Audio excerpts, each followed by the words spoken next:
Okay, West Ham won, Man United won. 4 wins in a row was had. One more and it was 5. One more and the scissors would have come out.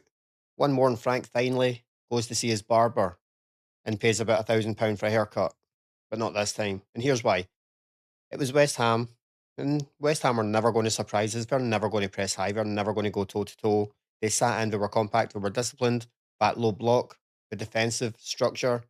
And they said, come on then, break us down. And for 70, 80 minutes, we couldn't. Loads of possession, very little quality. Side to side passing, wide to wide, crosses into bodies. And here's the thing that really pisses me off. If we're going to cross that much, which we should have, because we couldn't play through them, so you have to play around them and get the crosses into the box. We all know that. Why are they floating balls into like Mbuemo, into Kuna, into Fernandez? No. We should have been getting Šeško and Zirkzee on long before they were actually on. They're both 6'4" or bigger aerial threats. If the plan becomes, and it should have became, we're going to go wide and we're going to load the box, we're going to fling crosses in, then get your actual big motherfuckers in that box. Get the lads on earlier. Give defenders something to worry about. Force the second balls. Force the chaos. Now, under Carrick, Man United have played brilliant without the chaos, with control. But sometimes against a low block, against a really structured, really sound, absolutely hard-working low block like West Ham had, sometimes you're just not going to play through it. You have to play around it. And he took too long to get the correct players on the pitch. And when he did, though, it was more reactive.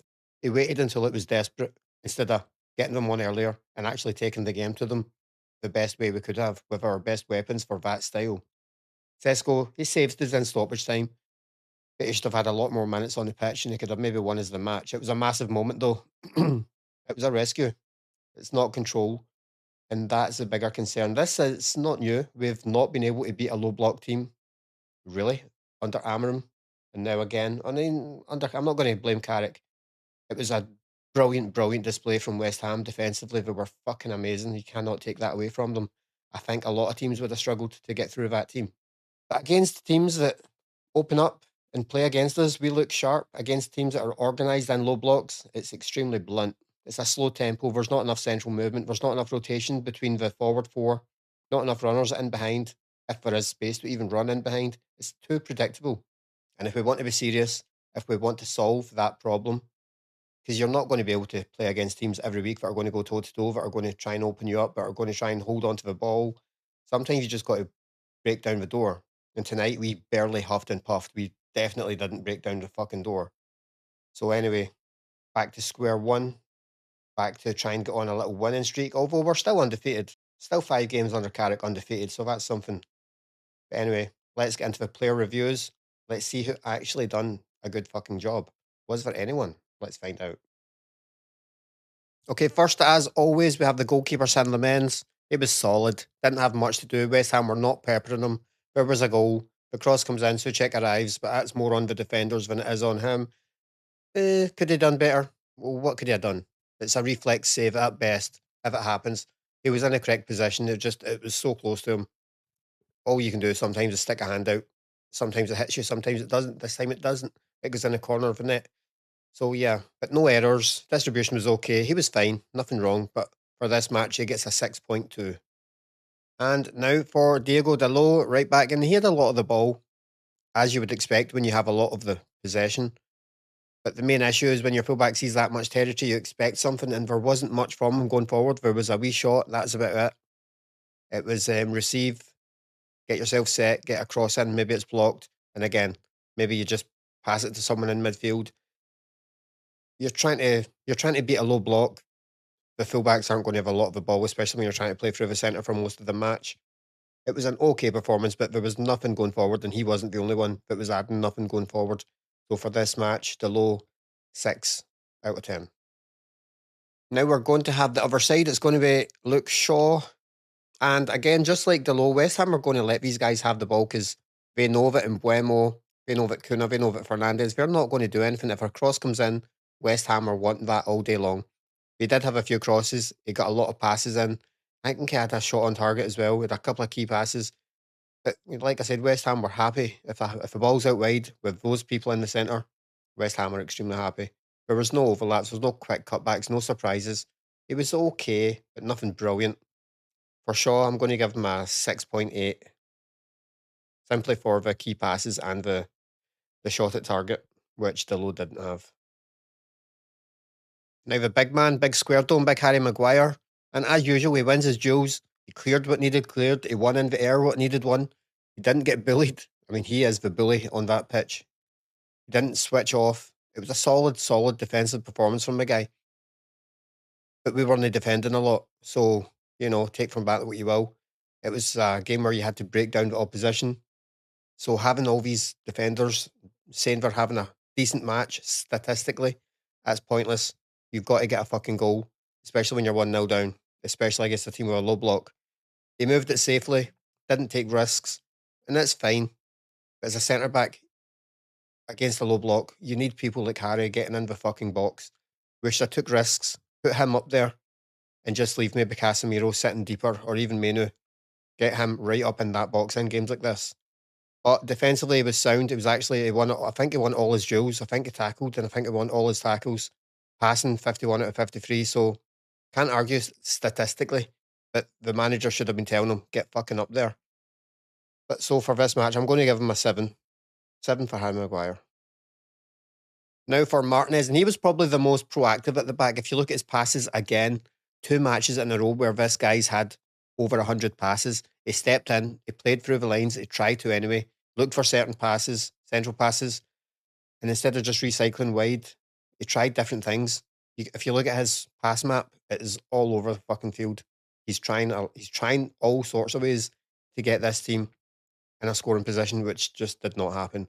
He tried to increase the tempo, but the problem is when the movement ahead of you isn't sharp, when there's no space for anyone. I mean, West Ham had everybody back within 30 yards of their own goal. You can't really blame people for not finding the space, for not finding the pass. You just got to get the ball wide and get crosses into the damn box. When it's like that, you've got to cause fucking chaos. It's the only way you're going to get anything. But anyway, Martinez, solid performance. Going to give him a 7.4. Okay, now for Casemiro, and he was physical. He was competing. He got his tackles in. He got 2 out of 4 tackles. His duels, he got 8 out of 12. It was passing as normal. Had a goal that was disallowed for a very, very tight offside. That was probably his biggest moment. An open play, it wasn't his game. He never dictated tempo. He never forced the play onto West Ham. He never played any killer passes, any key passes. It was just no oomph. For Casemiro, it was a bland game, especially if you think about his last few games. So for me, for this one, Casemiro gets a 6.2. Now for wee Kobe Manu, and he was composed as always. He's always composed. He didn't rush it, didn't panic. Tried to carry through central areas, but West Ham wanted him to do that. They closed off the lanes brilliantly. There was no runners beyond you, and there was no movement in between the lines. You've got nothing to do. You've got to go back the way or to the side. He was tidy with the ball, but there was just no options for him. No options for anyone really. But he kept the ball, never really gave it away. Just wasn't decisive enough. He should have maybe tried to force a play out wide. Maybe tried to force Shaw to fucking make runs for him. But yeah, didn't really happen. For this match, I'm giving him a 6.8.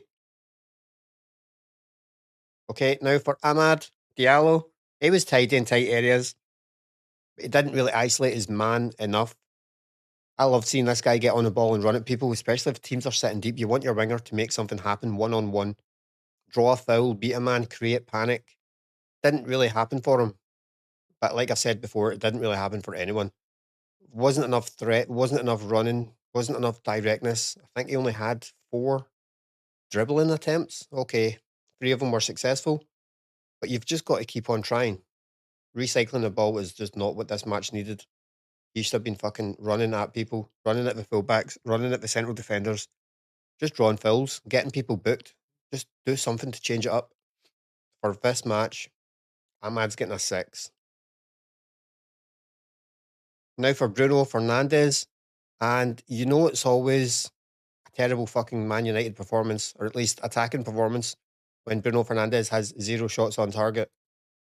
I mean, the last match he had 8, but he's always trying to get the ball, he's always demanding the ball, but when you're playing against a deep block, control's not what you need. You need chaos. I keep saying it. Control against a team like this. This team want you to play controlled. They don't want you fucking mixing it up. They don't want early crosses. They don't want diagonals into the box. They don't want big balls to the back post where you can get a big fucking Harry Maguire on it. They don't want people playing for second balls in the box. They want you playing 30 yards from goal, crossing the ball side to side, recycling possession. And that's all Man United were doing for most of this match. And that is all Bruno was doing for most of this match. So for this match, he's going to get one of his lowest ratings in a long time. 6.2 for Bruno. Can you fucking believe it? 6.2. Now for my main man, and fuck, this is going to be a tough one. The guy tried, the guy fought, the guy worked hard, but nothing happened for him. And I mean, nothing happened for him. There was 0 shots, there was 0 key passes. He won 1 out of 3 duels. That is absolutely shocking. This is going to be a terrible mark. He never ever had the ball facing the goal. His back was to goal all the fucking game. And you're playing against a West Ham team who are just basically standing there, I don't know, talking to each other. There was no threat from Kuna at all.